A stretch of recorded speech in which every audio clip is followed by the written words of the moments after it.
तारदाळमध्ये साखर पेढे वाटून आनंद सोहळा, मराठा आंदोलनाला यश. मराठा आरक्षणाच्या ऐतिहासिक लढ्याला अखेर यश मिळाले असून राज्य सरकारने हैदराबाद गॅझेटियरची अंमलबजावणी करण्यास मंजुरी दिली आहे.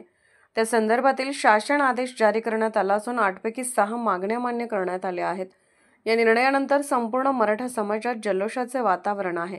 याच पार्श्वभूमीवर तारदाळ येथे सकल मराठा समाजाच्या वतीने छत्रपती शिवाजी चौकात साखर पेढे वाटून आनंदोत्सव साजरा करण्यात आला. यावेळी मुंबईतील आझाद मैदानावर गेल्या 5 दिवस आंदोलनात सहभाग घेतलेल्या विकास खोत यांचा मान्यवरांच्या हस्ते सत्कार करण्यात आला.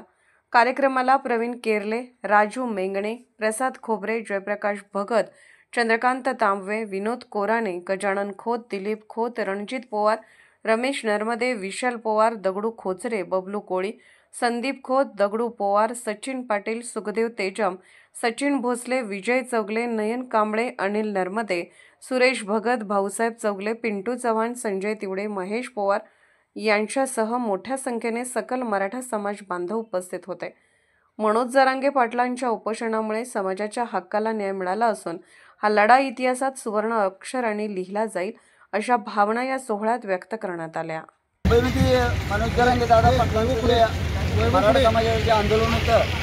त्याच्यात तारदाळमधून सर्व ग्रामस्थ आणि मराठा समाज सामील होऊन आम्ही पूर्णपणे आणि पाठिंबा दिला. मुंबईमध्ये 4-5 दिवस जे आम्ही तिथं थांबतो त्याला पाठिंबा देण्यासाठी